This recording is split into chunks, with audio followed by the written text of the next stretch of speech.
Don't be fooled by this shabby hat, underneath it, a brilliant business mind can be found. This little black boy named Bernard shines shoes, but pay attention, he strategically places his stall in front of the bank so that all of his clients are wealthy white people. He doesn't care about the meager wages he makes from shining shoes. Instead, he works slowly so he can hear the financial secrets these clients discuss while they wait. The young boy would record it in a notebook as soon as they left because all he really wants is the invaluable financial knowledge he learned from them at a young age. He is aware that his lifelong dream is to work in banking, and this is Texas in 1939, when black people face severe discrimination. His father tells him, sadly, that his dream is unattainable, but Bernard's eyes show a spirit of perseverance despite all odds. 15 years later, the adult boy and his family go to Los Angeles. Because racial discrimination is less severe here than it is at home, he decides to launch his business. However, the family of 3 is still forced to live in a rundown utility room belonging to one of his relatives. In order to fulfill his promise to his wife that they would soon move out, Bernard decides to become a real estate agent. Through keen observation, he discovers that the black community in Los Angeles is congested while the white community still has many vacant homes. He observes a white-owned flat with weeds on the front door plainly not in very good condition, but only he sees the benefit of renting to black people who have rental needs and financial strength, but there is no market for this. Because of the house's location, which is next to a black area, he approaches the owner and offers to buy the apartment. He would pay the owner $30,000 now and another $5,000 when he rents out all the rooms. However, even though the owner likes the concept, he declines to do so. Before leaving, Bernard offers his understanding. He glances at the owner's calendar, which reveals that it was given by a local bank manager, and an idea suddenly enters his head. He bids farewell to the owner and rushes to the bank, where he finds the manager who sent the calendar. The manager's secretary, who is prejudiced against black people, refuses to introduce him to the manager. He waits outside the bank for a few hours, and when the manager enters, he stops him right away, saying, "I know one of your VIP customers. The business I do will benefit him. I hope you can approve a loan for me." The bank manager rejects him without thinking, and later that night, he gets a call from the owner, who asks him, "Did you use my name to try to get a loan?" He is forced to apologize, but the owner admires his belief that he will not give up until his goal is reached. The owner chooses to guarantee the loan for him, so he gets the first loan in his life from the bank and buys the property. After returning from the store, an elderly white woman asks a black man at her door, "What are you doing?" The black man replies calmly, "I'm remodeling the apartment building," and the old woman says, "Workers like you should be careful." "Don't worry," Bernard replies. "I'll take good care of this building because it's mine." The elderly woman returns home furious, and the police arrive shortly after. They inform Bernard that an elderly woman had called the police and had unexpectedly questioned him about whether or not he had pretended to be the owner. Bernard pulls out a copy of the real estate certificate, and it turns out that he had anticipated the situation. He has planned ahead. That evening, when Bernard comes to the apartment complex, the elderly woman at the door sees him and promptly orders him to leave because it is not the time for renovations. The cops leave in a huff after realizing that the house actually belongs to him. Bernard responds calmly even now. The elderly woman is puzzled and leaves the building a few days later in a rage because she doesn't want to live in the same building as black people. Shortly after the elderly woman vacates, Bernard rents out her home to a black woman, and sure enough, the black renter shows up. The market is as large as he anticipated, the building fills up quickly, and Bernard pays the old owner the agreed-upon follow-up payment. The former owner greatly admires Bernard and wants to start a business with him. Bernard decides on the home and determines his income, and the previous owner negotiates the deal and signs the contract with him in front of white people so that they can divide the profits without their knowing. Bernard readily acknowledges that their collaboration is incredibly successful, and they start off by making a lot of money. Bernard also moves from an apartment building to a mansion shortly after ensuring a happy life for his beloved family.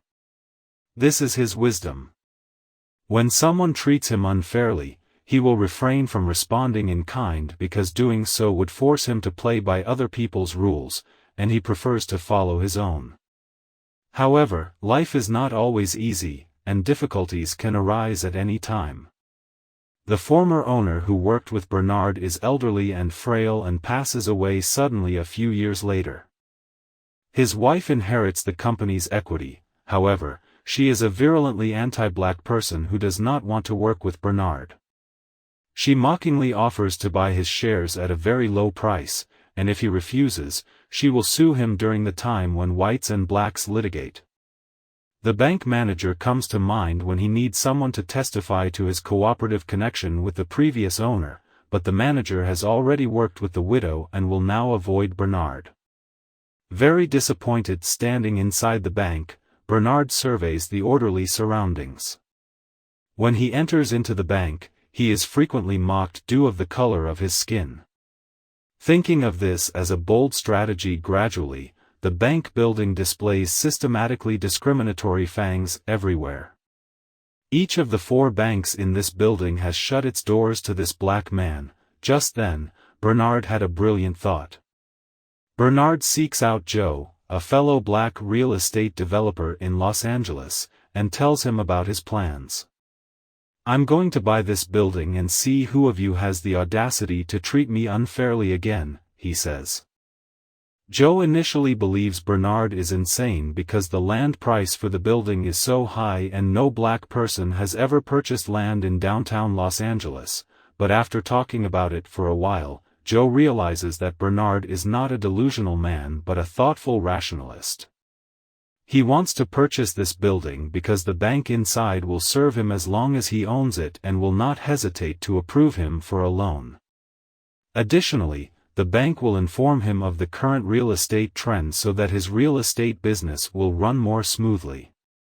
Joe is shocked by his suggestion, but after giving it some thought, he thinks it will work.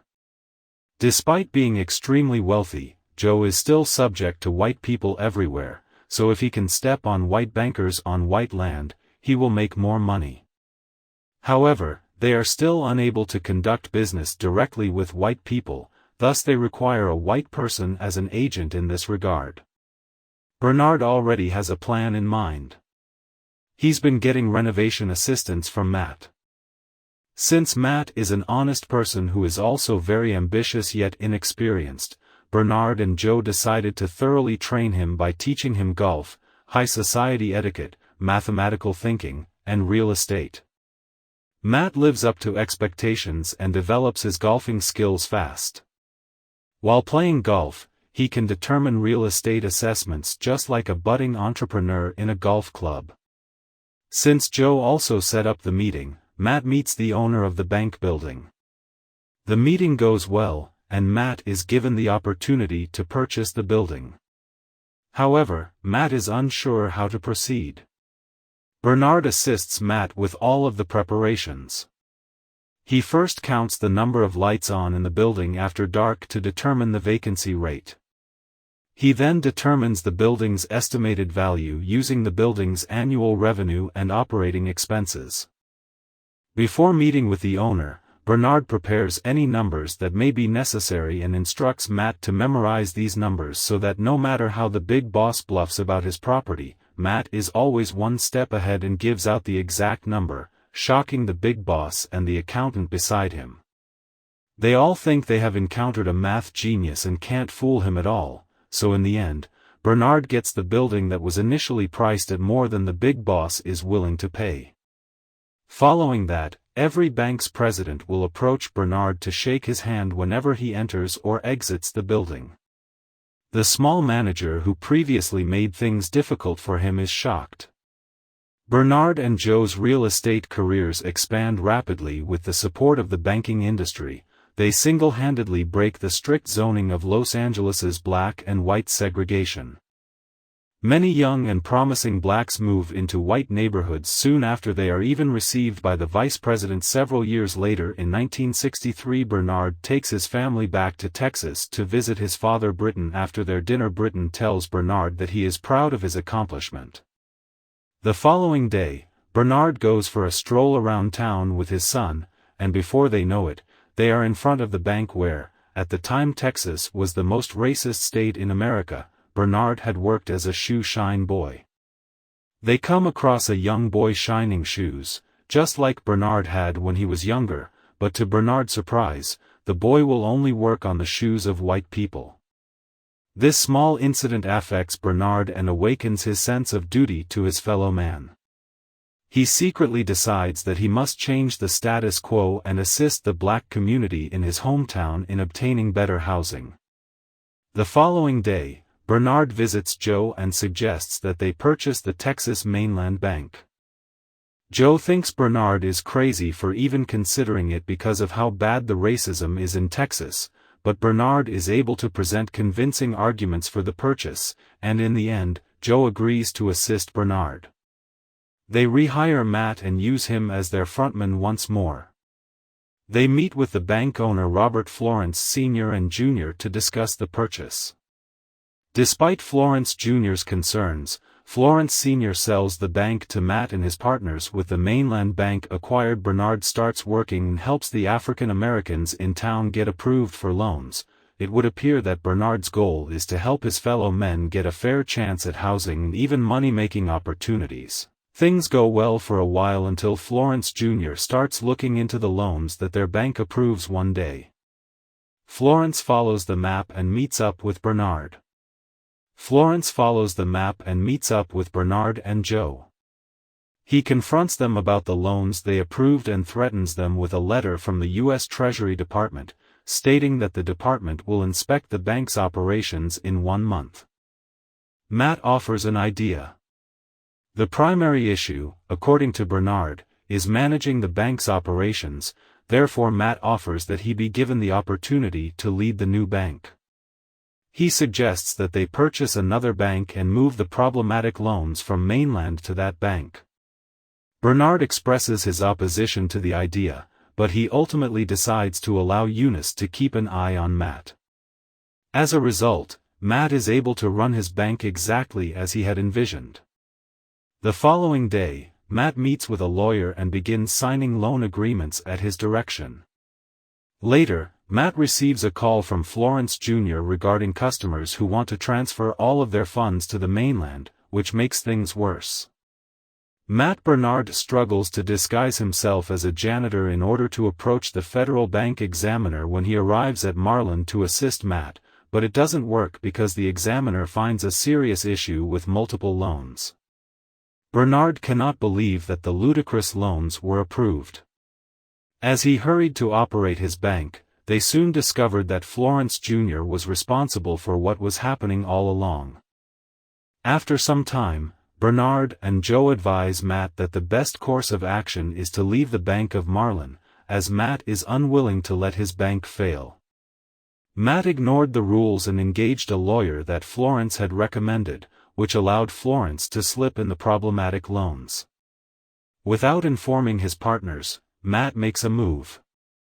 The following day, Joe learns of the move and hurries to the Mainland Bank with Bernard.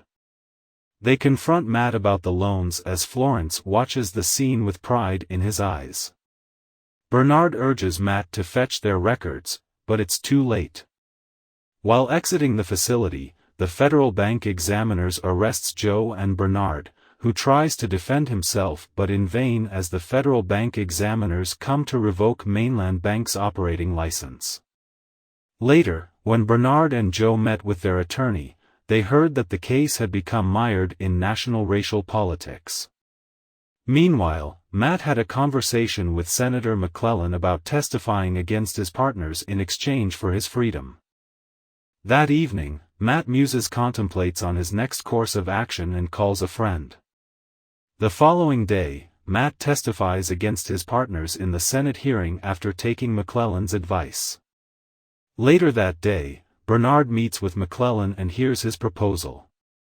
He then provides Bernard the option to accept an immunity deal and support Matt's testimony, or Bernard can say whatever he wants and go to jail. In the end, Bernard chooses to speak out about racial discrimination in the country. Soon after, both Bernard and Joe's fortunes were destroyed. While Matt Steiner was unpunished for several years, Florence Jr. buys the Mainland Bank for a small portion of what Bernard and Joe paid for it. Bernard and Joe are released from prison some years later. Joe reveals that the two men have houses in the Bahamas next to each other, which Eunice finds odd because they appear to be happy despite having lost all of their fortune. Eunice is shocked and asks Bernard how that happened. It turns out that Bernard was the person Matt spoke to the night before his testimony. Matt informed Bernard of the senator's deal and offered to make amends. In exchange, Bernard requested a favor from Matt before the government could seize their assets. The film concludes with the revelation that Bernard and Joe's residential properties, which still own 2 properties, played a crucial role in the struggle against housing segregation in Los Angeles.